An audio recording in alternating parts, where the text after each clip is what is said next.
Fillets and chamfers are important when creating CAD models as they're often used for breaking sharp edges on models, distribute internal stresses, and help your model look more aesthetically pleasing. First, I'll add a few different fillets to this model. This is the same mountain bike rocker I covered a couple lessons back, but now with a few tweaks. The fillet command can be accessed in a few locations. Expanding the Modify panel at the top, right-clicking in the canvas and expanding the Modify flyout, then selecting Fillet, or I can press F on the keyboard to activate the command. In the Fillet dialog, I'm first prompted to select the edges I wish to fillet. This can be done by simply clicking on the edges on the model. I can set the fillet size in a few ways. By dragging the arrow in the canvas,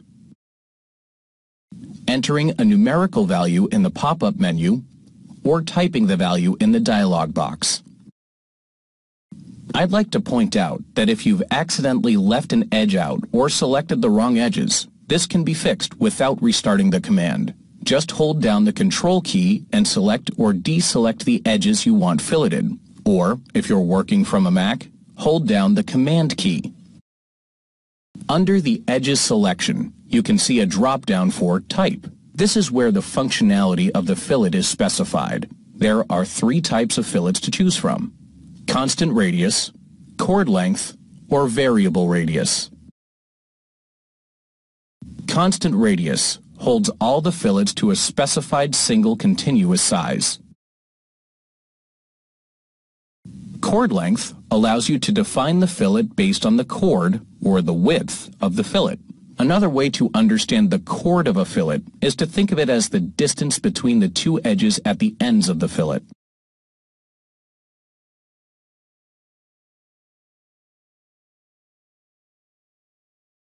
Finally, variable radius gives you the freedom to add multiple points along an edge that will vary in size. Just select the placement of the points,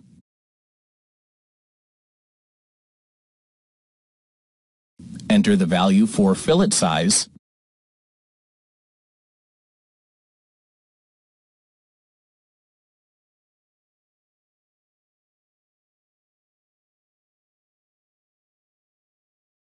and enter the distance the fillet will be from the edge. This can be done as many times as you would like, making it a very powerful tool for creating custom filleted edges. Moving down in the dialog, the Tangent Chain command allows you to select a single edge, and all edges connected in tangent will be selected to create the fillet. The next option, G2, makes the fillet curvature continuous. When G2 isn't activated, the fillet has a constant radius. When G2 is activated, the fillet has a varying radius that eliminates any edges. This is because the fillet matches the curvature at the adjacent faces. In this case, the curvature decreases as the fillet approaches the adjacent face. Finally, there is the option to define the corner types. Rolling ball combines all the filleted edges at the corner where the edges meet. By contrast, a setback corner type blends the filleted corner into the corresponding faces.